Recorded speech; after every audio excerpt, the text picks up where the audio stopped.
Hermanos y amigos, reciben un cordial saludo de bienvenida. Bienvenidos a esta nota aclaratoria de una de las preguntas que se formuló en una de las lecciones pasadas. Vamos a orar para iniciar esta nota aclaratoria. Padre nuestro que estás en los cielos, nadie se basta en esta tierra para poder entender tu palabra a menos que tú te dignes a ilustrarnos. Por favor, guía nuestra mente en este estudio. En Jesús. Amén. Uno de nuestros amables oyentes nos preguntó por qué yo denomino a Jesús como el ser llamado Jesús. Y esta nota aclaratoria tiene ese propósito. En el Evangelio de Juan, el capítulo 1 y el versículo 3 en adelante dice, todas las cosas por Él fueron hechas y sin Él nada de lo que ha sido hecho fue hecho. Estamos hablando de a quien se denomina en Juan 1.1 el verbo o el logos. Comencemos. Antes de la creación de todas las cosas que hizo el verbo, la deidad existía sola. ¿Cómo lo sabemos? En Colosenses, el capítulo 1, acompáñenme por favor a buscar este pasaje. Colosenses, el capítulo 1, leo desde el versículo 15 en adelante. Dice el apóstol Pablo así. Acuérdense que Pablo es un erudito de la Biblia, un investigador agudo del texto sagrado. Él, haciendo referencia a Jesús, dice, Él es la imagen del Dios invisible, el primogénito de toda creación, porque en Él, sigue Pablo hablando de Jesús, fueron creadas todas las cosas, las que hay en los cielos y las que hay en la tierra, visibles e invisibles, sean tronos, sean dominios, sean principados, sean potestades, todo fue creado por medio de Él y para Él. Entonces, siguiendo este orden de ideas, trata de ubicarte en el tiempo de la siguiente manera. Hubo un tiempo cuando no existía nada y solo existía la deidad, que desde la perspectiva bíblica está conformada por el Padre, el Hijo y el Espíritu Santo. Vamos a utilizar otra nomenclatura para referirnos a los seres de la deidad. Al Padre lo vamos a denominar la primera persona de la divinidad, al Hijo la segunda persona y al Espíritu Santo la tercera persona. Acuérdate, son asuntos meramente pedagógicos, son asuntos que utilizamos los seres humanos para tratar de entender el misterio que hay detrás de la existencia de Dios. Entonces, la segunda persona de la divinidad, siglos después, se va a llamar Jesús.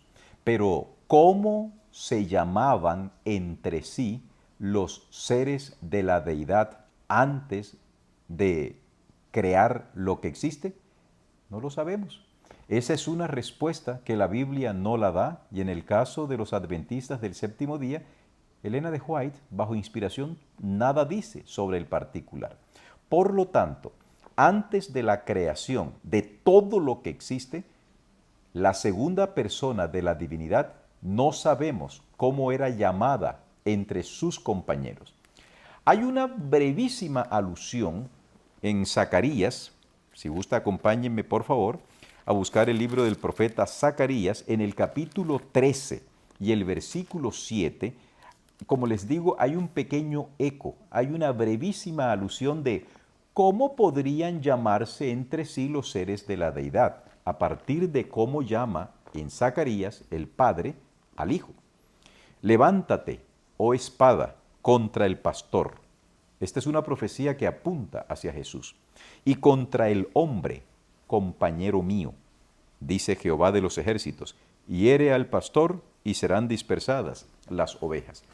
Pudiésemos deducir, sin temor a ser dogmáticos, que entre los seres de la deidad, antes de la existencia de lo que existe hoy, se podían llamar compañeros entre sí.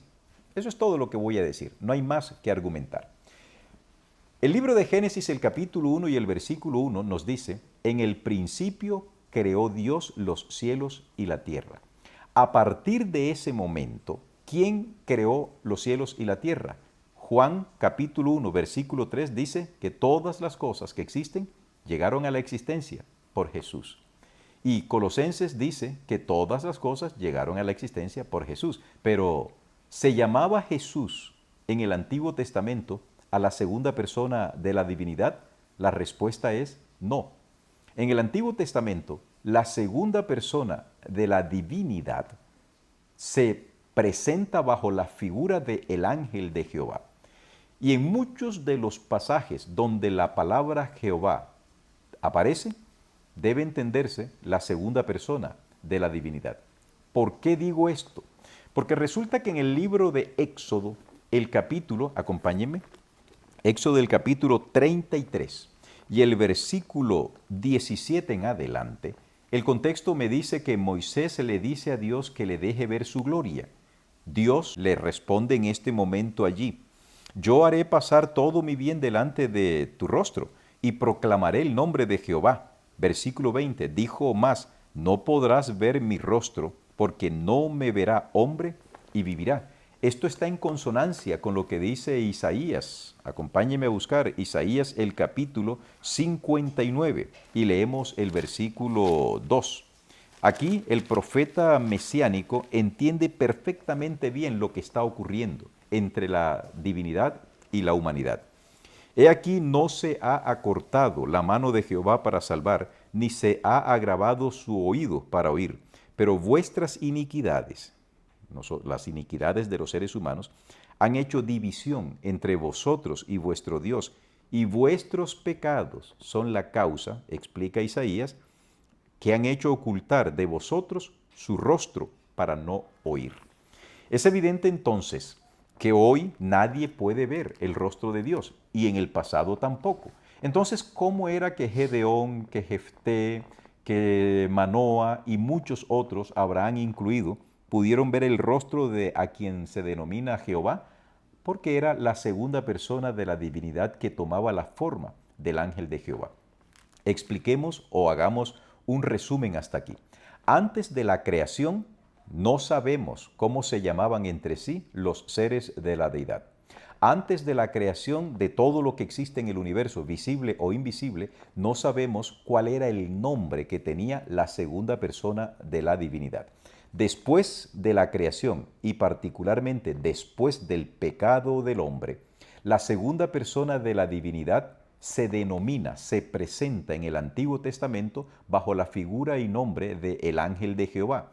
Pero también muchas de las palabras o de las ocasiones donde la palabra Jehová aparece, se está haciendo alusión al ángel de Jehová también, a la segunda persona de la divinidad. Pero, dice las Sagradas Escrituras, mas venido el cumplimiento del tiempo, Dios envió a su Hijo. Y ahora nos vamos a encontrar en el Nuevo Testamento. Cuando la segunda persona de la divinidad, que existe desde la eternidad, que no ha sido creada, finalmente se encarna en el vientre de María, a partir de ese momento, a partir de la encarnación de la divinidad y su mezcla con la humanidad, comienza a existir el ser llamado Jesús. Acompáñeme a buscar en Mateo capítulo 1, versículo 21, y tratemos de imaginar esta escena. Mateo capítulo 1, versículo 21 dice de la siguiente manera. Mateo 1, 21. El nacimiento de Jesucristo fue así. Estando desposada María su madre con José, antes que se juntasen, se halló que había concebido del Espíritu Santo, la tercera persona de la divinidad. José su marido, como era justo y no quería infamarla, quiso dejarla secretamente. Y pensando él en esto, he aquí un ángel del Señor, que en este caso se refiere al Padre, la primera persona de la divinidad, le apareció en sueños y le dijo: José, hijo de David, no temas recibir a María tu mujer, porque lo que en ella es engendrado del Espíritu Santo es tercera persona de la divinidad. Y dará a luz un hijo y llamarás su nombre Jesús, que es el nombre que ahora ha de recibir la segunda persona de la divinidad que se encarna en el vientre de María.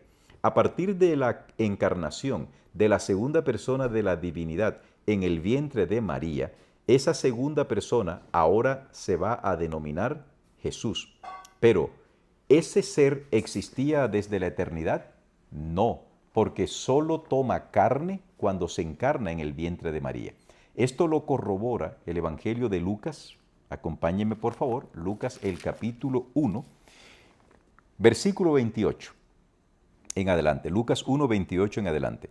Y entrando el ángel en donde ella estaba, dijo, salve, muy favorecida, el Señor es contigo, bendita tú entre las mujeres. Mas ella, cuando le vio, se turbó por sus palabras y pensaba, ¿qué salutación sería esta? Entonces el ángel le dijo, María, no temas, porque has hallado gracia delante de Dios. Y ahora concebirás en tu vientre y darás a luz un hijo y llamarás su nombre Jesús. Entonces el texto bíblico no deja lugar a dudas de que el ser llamado Jesús comienza a existir cuando la segunda persona de la divinidad, que es eterno, no creado, misteriosamente se encarna en el vientre de María. El tema de la encarnación de Jesús es denominado en las Sagradas Escrituras el misterio de la piedad. Será el tema que los redimidos estudiaremos por las eternidades sin fin. Si esto es así, ¿te imaginas tú lo denso que es la explicación de cómo Dios hizo para meterse en el vientre de María y volverse humano? Esto es algo que trasciende nuestro pensamiento. Entonces, recapitulemos. Antes de la creación de todas las cosas, no sabemos cómo se llamaba la segunda persona de la divinidad y tampoco sabemos cómo se llamaban entre sí los seres de la divinidad. Dejé un eco de que posiblemente se llamen el compañero, mi compañero. En el Antiguo Testamento y después del pecado de Adán, la segunda persona de la divinidad recibe el nombre de el ángel de Jehová. Pero en el Nuevo Testamento y a partir de la encarnación y el nacimiento de la segunda persona de la divinidad que toma naturaleza humana y se llama Jesús, a partir de allí el ser llamado Jesús existe. ¿Ok? El ser llamado Jesús existe. El Padre sigue su existencia eterna bajo la misma forma. El Espíritu Santo sigue su existencia eterna bajo la misma forma. Pero la segunda persona de la divinidad sigue su existencia eterna ahora acompañada de la humanidad. Humanidad que nunca abandonará por decisión propia. En consecuencia, el ser llamado Jesús comenzó a existir estrictamente hablando cuando se encarnó en el vientre de María.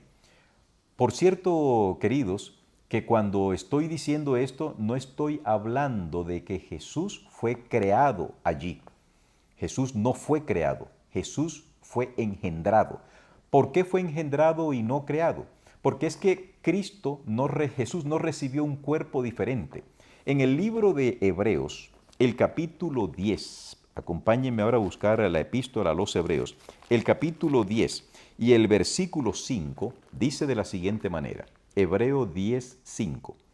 Por lo cual, entrando en el mundo, dice, sacrificio y ofrenda no quisiste. ¿A qué se refiere Pablo cuando dice sacrificio y ofrenda no quisiste? Por supuesto que él está haciendo uso de salmos, el Salmo 40. Cuando los ángeles se enteraron de que Adán había pecado, gozosamente se ofrecieron ellos como ofrenda y sacrificio para rescatar al ser humano. Ellos estuvieron dispuestos a dar sus vidas para el rescate del hombre caído. Pero Dios les dijo, esto no es posible. Nadie puede salvar al ser humano sino la deidad. Por eso dice, mas me preparaste cuerpo. ¿Cómo así que me preparaste cuerpo? ¿Cómo así que me preparaste cuerpo? ¿Desde cuándo existe el cuerpo en la mente de Dios? ¿Desde cuándo Jesús iba a tomar ese cuerpo? Analicemos lo siguiente. En el libro Historia de la Redención, dice de la siguiente manera. Los ángeles lamentaron la suerte de los que habían sido sus compañeros de felicidad y bienaventuranza. Es más, voy a leer más atrás. Entonces hubo guerra en el cielo. El Hijo de Dios, el príncipe celestial y sus ángeles leales entraron en conflicto con el archirrebelde y los que se le unieron. El Hijo de Dios y los ángeles fieles prevalecieron, y Satanás y sus seguidores fueron expulsados del cielo. Toda la hueste celestial reconoció y adoró al Dios de justicia. Ni un vestigio de rebeldía quedó en el cielo. Todo volvió a ser pacífico y armonioso como antes. Y continúo con la nota que había dejado. Los ángeles lamentaron la suerte de los que habían sido sus compañeros de felicidad y bienaventuranza. El cielo sintió su pérdida. Es decir, encontramos que Satanás ha sido expulsado del cielo con sus ángeles. Y acto seguido, dice esta escritora inspirada, el Padre consultó con el Hijo con respecto a la ejecución inmediata de su propósito de crear al hombre para que habitara la tierra. ¿Era el plan de Dios crear al hombre? Claro que sí. ¿Estaba contemplado dentro de los actos creativos de Dios la creación del hombre? Por supuesto.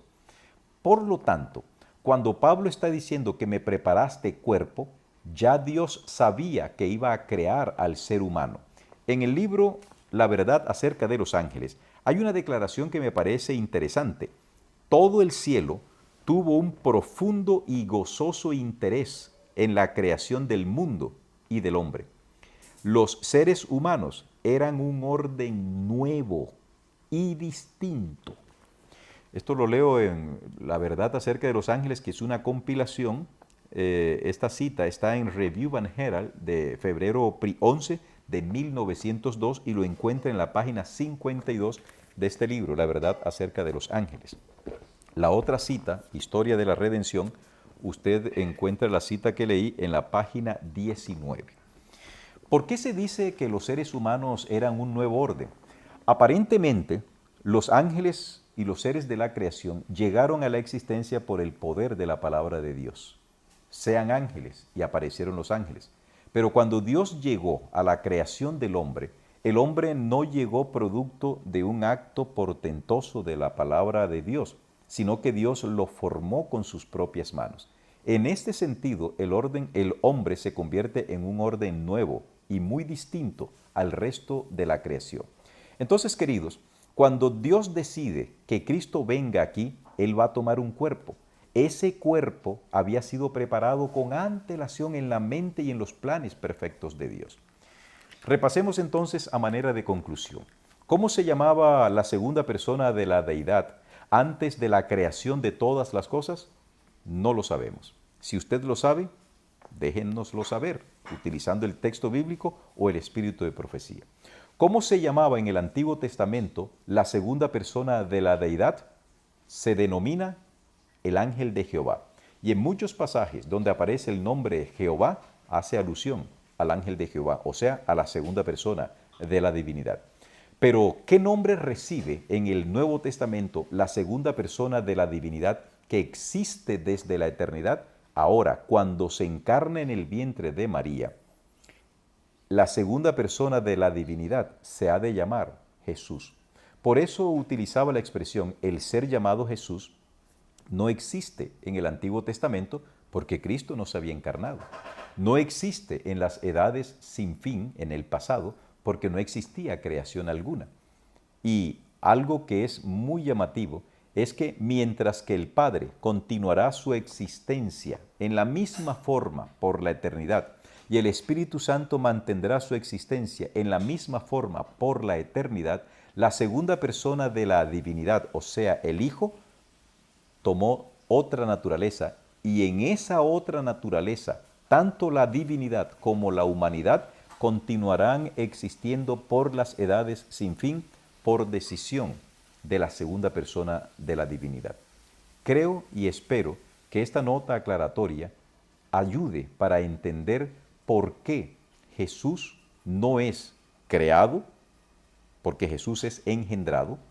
La segunda persona de la divinidad es engendrada por el poder del Padre y por la influencia del Espíritu Santo en el vientre de María. A partir de allí es engendrado, no es creado, porque no se le creó un cuerpo nuevo.